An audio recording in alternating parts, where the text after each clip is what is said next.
ପଶୁ ପକ୍ଷୀ ମାଛ ଇତ୍ୟାଦି ଭିତରେ ଯେଉଁଭଳି ଜୀବନ ଅଛି, ପନିପରିବା ଶାଗ ଇତ୍ୟାଦି ମଧ୍ୟରେ ମଧ୍ୟ ସେହିପରି ଜୀବନ ଅଛି।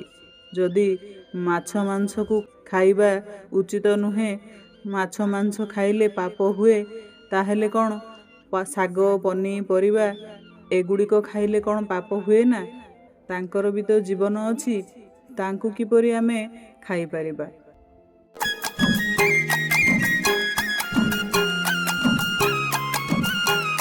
ବନ୍ଦେ ଲୋକତିଲକಂ ସାତ୍ୱତ ବାର୍ତ୍ତା ବିଭୂଷଣಂ ଅମରକୃତ୍ୟ ସାରଣଂ ପ୍ରବୁଦ୍ଧಂ ଲୋକଜୀବନಂ ପ୍ରଣୟ ପ୍ରମତ୍ତ ଜାଗଦୀପନಂ ବନ୍ଦେ ଜୀବନ ଜୀବନಂ ସତ୍ପୁରୁଷಂ ବନ୍ଦେ ଜୀବନ ଜୀବନಂ ସତ୍ପୁରୁଷಂ। ଜୟ ଗୁରୁ। ଉନ୍ନତ ଜୀବନ ଚ୍ୟାନେଲଟିକୁ ଆପଣମାନଙ୍କୁ ସ୍ୱାଗତ।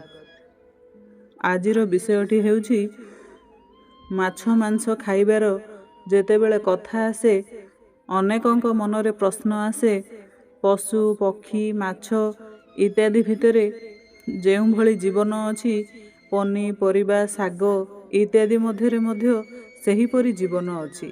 ଯଦି ମାଛ ମାଂସକୁ ଖାଇବା ଉଚିତ ନୁହେଁ, ମାଛ ମାଂସ ଖାଇଲେ ପାପ ହୁଏ, ତାହେଲେ କ'ଣ ଶାଗ ପନିପରିବା ଏଗୁଡ଼ିକ ଖାଇଲେ କ'ଣ ପାପ ହୁଏ ନା? ତାଙ୍କର ବି ତ ଜୀବନ ଅଛି, ତାଙ୍କୁ କିପରି ଆମେ ଖାଇପାରିବା? ପଶୁ ପକ୍ଷୀ ବା ମାଛ ଭିତରେ ବିଚ୍ଛୁରିତ ବା ବିସ୍ତାରିତ ଚେତନା ରହିଥାଏ। ପଶୁ ପକ୍ଷୀ ମାଛ କାଟିବା ସମୟରେ ଦେଖାଯାଏ, ସେମାନେ କିଛି ସମୟ ଛଟପଟ ହୋଇ ବିକଳରେ ପ୍ରାଣତ୍ୟାଗ କରନ୍ତି। କିନ୍ତୁ ଶାଗ ପନିପରିବା ଇତ୍ୟାଦି କାଟିବା ସମୟରେ ତାହା ଦେଖାଯାଏ ନାହିଁ, କାରଣ ଶାଗ ପନିପରିବା ଇତ୍ୟାଦିର ସଙ୍କୁଚିତ ଚେତନା ଥାଏ। ତେଣୁ ଶାଗ ପନିପରିବା ଇତ୍ୟାଦି ଖାଦ୍ୟ ଭାବେ ଗ୍ରହଣୀୟ। କିନ୍ତୁ ତଥାପି ପୁଣି ଥରେ ମନରେ ପ୍ରଶ୍ନ ଆସେ, ବିସ୍ତାରିତ ହେଉ ବା ସଙ୍କୁଚିତ ହେଉ, ଶାଗ ପନିପରିବାର ତ ଜୀବନ ଅଛି, ଜୀବନ ବା ଚେତନା ଅଛି, ତାହେଲେ ତାହା ଗ୍ରହଣୀୟ କାହିଁକି? ଏହି କଥାଟିର ଉତ୍ତର ଆମେ ଗୋଟିଏ ଛୋଟିଆ ଉଦାହରଣରୁ ବୁଝିପାରିବା। ଥରେ ଜଣେ ଆର୍ମି ଅଫିସର ଚାହା ପିଇବା ପାଇଁ ଚାହା ଦୋକାନକୁ ଯାଇଥିଲେ। ସେଠାରେ ତାଙ୍କୁ ଚାହା ଭଲ ନ ଲାଗିବାରୁ ରାଗରେ ଚାହା ଦୋକାନୀକୁ ଗୋଟାଏ ଚାପୁଡ଼ା ମାରିଦେଲେ। ଚାହା ଦୋକାନୀଟି ତାଙ୍କର ଚିଫ୍ କମାଣ୍ଡରଙ୍କ ଆଗରେ ଅଭିଯୋଗ କଲା। ତାଙ୍କର ଚିଫ୍ କମାଣ୍ଡର ଯିଏ ଥିଲେ, ସେହି ଆର୍ମି ଅଫିସରଙ୍କୁ ସସ୍ପେଣ୍ଡ କରିଦେଲେ। ପ୍ରଶ୍ନ ଉଠେ, ଯୁଦ୍ଧରେ ତ ଆର୍ମିମାନେ କେତେ ଲୋକଙ୍କୁ ମାରିଦିଅନ୍ତି, ତାହେଲେ ଗୋଟିଏ ଚାପୁଡ଼ା ପାଇଁ ସସ୍ପେଣ୍ଡ କାହିଁକି କରିଦେଲେ? କାହିଁକି ନା ଯୁଦ୍ଧରେ କମାଣ୍ଡରଙ୍କ ଅର୍ଡ଼ର ଥାଏ ବା ନିର୍ଦ୍ଦେଶ ଥାଏ। ଏଠାରେ କିନ୍ତୁ କମାଣ୍ଡରଙ୍କ ଅର୍ଡ଼ର ନଥିଲା। ସେହିପରି ଆମର ନିର୍ମଳ ମନ, ସୁସ୍ଥ ନିରାମୟ ଜୀବନଯାପନ କରିବା ପାଇଁ ଆମିଷ ଖାଦ୍ୟକୁ ବର୍ଜନ କରିବାକୁ ଆମ ଜୀବନର କମାଣ୍ଡର ବିଶ୍ୱବିଧାତା ସ୍ୱୟଂ ଭଗବାନ ଶ୍ରୀ ଶ୍ରୀ ଠାକୁରଙ୍କର ନିର୍ଦ୍ଦେଶ ରହିଛି।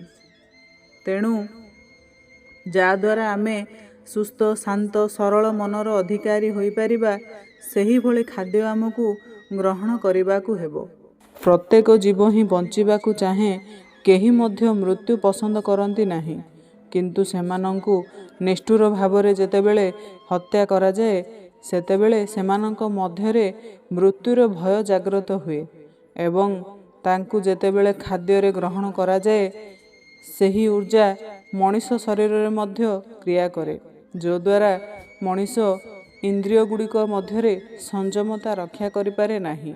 ତଥା ଆମର ଧର୍ମ ଗ୍ରନ୍ଥମାନଙ୍କରେ ଲେଖା ଅଛି ଏବଂ ବଡ଼ ବଡ଼ ମୁନି ଋଷି ଏବଂ ଦାର୍ଶନିକମାନଙ୍କ ଅନୁସାରେ ଧର୍ମ ଏବଂ ଆଧ୍ୟାତ୍ମିକତାରେ ଆଗ୍ରହ ରଖୁଥିବା ବ୍ୟକ୍ତିମାନେ ନିରାମିଷ ଖାଦ୍ୟ ହିଁ ଗ୍ରହଣ କରିବା ଉଚିତ।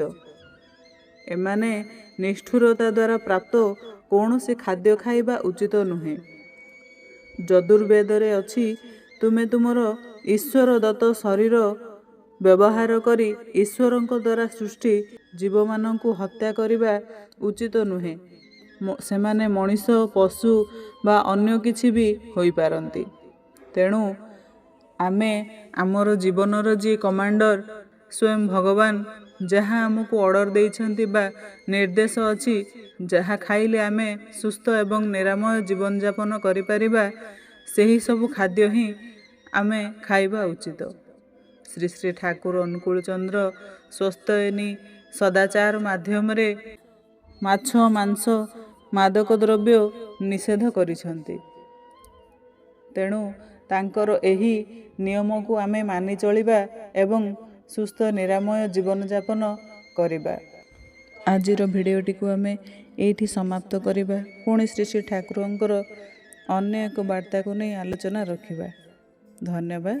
ଜୟ ଗୁରୁ।